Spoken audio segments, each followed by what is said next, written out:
అది judo karate నేర్పే క్రీడా పాఠశాల.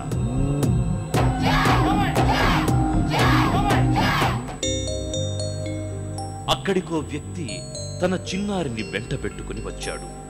తన కుమార్తెకు కరాటే నేర్పించమని అక్కడి కోచ్ని అభ్యర్థించాడు. వెంటనే ఆ పాపకు కోచ్ తన పాఠశాలలో ప్రవేశం కల్పించాడు. అన్యమనస్కంగా ఉన్న ఆ పాప అయిష్టంగానే ఆ పాఠశాలలో చేరింది. చాలా యాంత్రికంగా కరాటే నేర్చుకుంటోంది. ఆమె వ్యక్తిగా ఇక్కడుందనే కాని మనసెక్కడో విహరిస్తోంది. హూ హా అంటూ కరాటే సాధన చెయ్యడం మానేసింది. ఓ రోజు అది గమనించిన ఆ పాప తండ్రి విషయాన్ని ఆరా తీశాడు. ఆ పసి హృదయం తన మనసులో మాటను తండ్రి ముందు ఆవిష్కరించింది. కాసేపు ఆలోచించి ఆ తండ్రి చిరునవ్వుతో సరేనన్నాడు. అంతే, ఆ పాప ఆనందానికి అవధులు లేవు. ఇప్పుడు ఆ పాప కరాటే స్కూల్లో కాక బ్యాడ్మింటన్ శిక్షణా తరగతిలో చేరింది. ఎంతో ఉత్సాహంగా రాకెట్తో బలంగా కాకును షాట్ కొడుతోంది. రెట్టించిన ఆత్మవిశ్వాసంతో క్రీడా మైదానంలో ఆటను ఆస్వాదిస్తూ ఉరకలేస్తుంది. ఆనాటి ఆ చిన్నారి ఈ తరం క్రీడాలోకానికి యువ సంచలన కెరటం, సాటిలేని మేటి ప్రభంజనం, క్రీడావనిలో సమున్నత హిమనగం, భారత బ్యాడ్మింటన్ రంగాన ఎగిసిన ఉత్తుంగ మహాతరంగం. ఆమె సైనా నెహ్వాల్.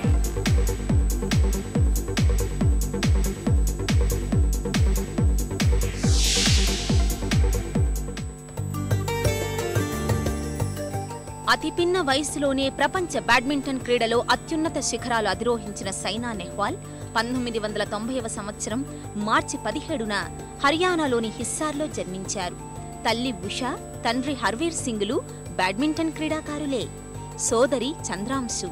హైదరాబాద్లోనే 10వ తరగతి పూర్తి చేసుకున్న సైనా సెయింట్ యాన్స్లో ఇంటర్ చదివారు.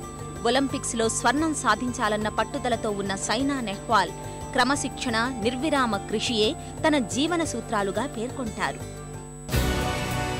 సైనా నెహ్వాల్ అనే పేరు ఇప్పుడు అందరికీ స్ఫూర్తి మంత్రం.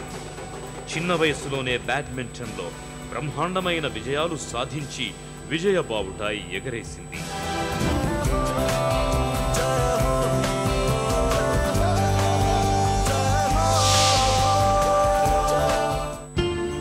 హర్యానాలోని హిస్సార్లో జన్మించిన సైనా చిన్నతనం నుంచి సూదంటురాయిలా ఏ విషయాన్నైనా ఇట్టే పట్టేసేది. ఆమె తల్లిదండ్రులు ఉషా, హర్వీర్ సింగ్ సైనా నెహ్వాల్ చురుకుదనాన్ని గమనించారు. తమ పెద్ద కుమార్తె చంద్రాంశు, చిన్న కూతురు సైనా క్రీడాకారులైన ఉషా, హర్వీర్ సింగ్లు తమ పిల్లలకు జూడో, కరాటేలలో శిక్షణ ఇప్పించడం ఆరంభించారు. రెండింటిలో సైనా మంచి ప్రతిభే కనబరిచినప్పటికీ ఆమె దృష్టి వేరే క్రీడాంశంపైన ఉండేది. తల్లిదండ్రులిద్దరూ బ్యాడ్మింటన్ క్రీడాకారులు కావడం, ఇంట్లో ఆ క్రీడకు సంబంధించిన విషయాల్ని ఎప్పుడూ చర్చిస్తుండటంతో సహజంగానే ఆమె మనసు బ్యాడ్మింటన్ వైపు మళ్ళింది. తన అమ్మా నాన్నల నుంచి వారసత్వంగా బ్యాడ్మింటన్ క్రీడపై ఉన్న అభిమానం సైనాకు సంక్రమించింది.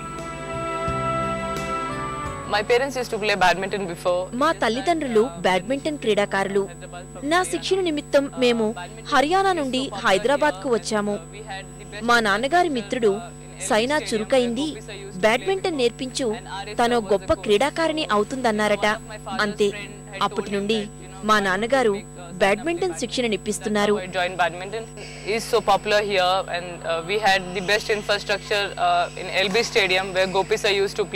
హైదరాబాద్ లో బ్యాడ్మింటన్ కు ఎంతో ఆదరణ ఉంది. ఎల్బీ స్టేడియంలోనే గోపీచంద్ గారు ఆరిఫ్ గారి వద్ద బ్యాడ్మింటన్ నేర్చుకున్నారు. నేను కూడా అక్కడ కొంతకాలం నేర్చుకున్నాను. సైనా తండ్రి హర్వీర్ సింగ్ హర్యానా హిస్సార్లోని వ్యవసాయ విశ్వవిద్యాలయంలో కీటక శాస్త్రజ్ఞుడిగా పనిచేసేవారు. అయితే ఆయన హర్యానా నుంచి హైదరాబాదులోని వ్యవసాయ పరిశోధనా మండలికి బదిలీ చేయించుకున్నారు. అందుకు కారణం లేకపోలేదు. ఆంధ్రప్రదేశ్ క్రీడా ప్రాధికార సంస్థ ఆధ్వర్యంలోని బ్యాడ్మింటన్ అకాడమీలో అత్యుత్తమ శిక్షణ ఇస్తారని ఆయన తన మిత్రుడి ద్వారా తెలుసుకున్నారు. తన కుమార్తెల్ని క్రీడాకారిణులుగా తీర్చిదిద్దడం కోసం వెంటనే హైదరాబాద్ బదిలీ చేయించుకున్నారు. చంద్రాంశు కంటే సైనా బ్యాడ్మింటన్ పట్ల తీవ్రమైన ఆసక్తి కనబరచడంతో 8 ఏళ్ల ప్రాయమున్న సైనాను తన ఇంటి నుంచి దాదాపు 20 కిలోమీటర్ల దూరంలో ఉండే ఎల్బీ స్టేడియంకి హర్వీర్ సింగ్ నిత్యం తీసుకెళ్లేవారు. కొద్ది కాలంలోనే చిన్నారి సైనా బ్యాడ్మింటన్లోని మెలకువల్ని చకచకా నేర్చుకుంది. Badminton is a game which is very quick on court and you have to badminton ఓ శక్తివంతమైన వేగంగల క్రీడ. కోర్టులో ఆడుతున్నప్పుడు ఎన్నో ఉపాయాలు ఆలోచనలతో కదులుతూ ఉండాలి. దీనికి క్రీడాకారులకు మంచి దేహదారుఢ్యం కలిగి ఉండాలి. శక్తియుక్తులతో వేగంగా కదులుతూ ప్రత్యర్థిని అలసటకు గురిచేసే క్రీడను ప్రదర్శించాలి. దీనికి ఎంతో సామర్థ్యం కావాలి.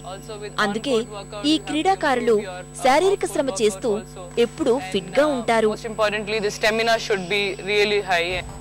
ఉప్పొంగే ఆమె ఉత్సాహాన్ని చూసి కోచ్ ఎంతో ముచ్చటపడేవాడు. అయితే బ్యాడ్మింటన్ అకాడమీని విజయవాడకు తరలించాలని శాప్ నిర్ణయించింది. దాంతో సైనా ఆటకు తాత్కాలికంగా విడుపు ఏర్పడింది.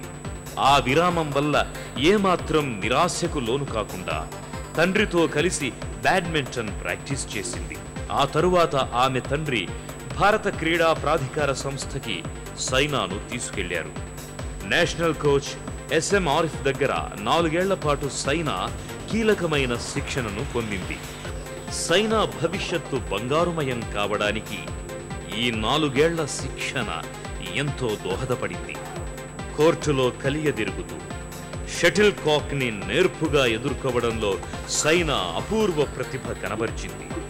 2000 సంవత్సరంలో సైనా తన బ్యాడ్మింటన్ కెరీర్లో తొలి అంతర్జాతీయ టైటిల్ సాధించింది.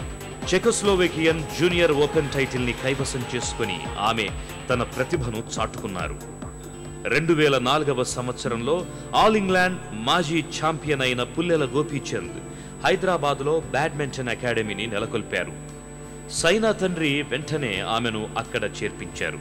అయితే బ్యాడ్మింటన్లో కోచ్ ఆరిఫ్ దగ్గర గోపీచంద్ శిక్షణ పొందుతున్నప్పుడే సైనా కూడా అక్కడ శిక్షణలో ఉంది. ఆ సందర్భంలోనే సైనా చురుకుదనం గోపీచంద్ దృష్టిని ఆకర్షించింది.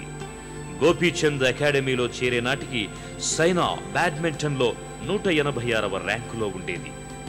శిక్షణార్థులై వచ్చిన ఆటగాళ్లలోని సత్తా ఓ సమగ్రమైన విధానం ద్వారానే పూర్తిగా వెలికి వస్తుందని గోపీచంద్ నమ్ముతారు. గోపీచంద్ ఆధ్వర్యంలో శిక్షణ పొందుతోన్న సైనా ఆటలో ఎత్తుగడలను పరీక్షించే విషయంలో, తంత్రం నడపడంలో, శారీరక దారుఢ్యాన్ని కాపాడుకోవడంలో ఆయన అమూల్యమైన సలహాలు సైనాకు బాగా ఉపకరించాయి. ఓ శిక్షకుడిగానే కాక సలహాదారుగా, మార్గదర్శకుడిగా సైనా విషయంలో బహుముఖ పాత్రల్ని పోషిస్తున్నాడు. I joined him in 2003 and from there on we have been training for almost. నేను గోపీచంద్ అకాడమీలో 2003 నుంచి శిక్షణ పొందుతున్నాను. ఇందులో నా గురువుగారు గోపీచంద్ పాత్ర ఎంతో ఉంది. ఆయన ఎంతో శ్రమించి నా ఆట తీరును మెరుగుపరిచారు. And also he really worked hard on me for like almost 7.5 hours a day. Movements, I have improved my strokes, I have become very quick on court. రోజు 7-8 గంటలు ప్రాక్టీస్ చేయించేవారు. అది కోర్టులో వేగంగా కదలడానికి, నాకు చక్కని స్ట్రోక్స్ ప్రదర్శించడానికి తోడ్పడింది. Really helped me to improve.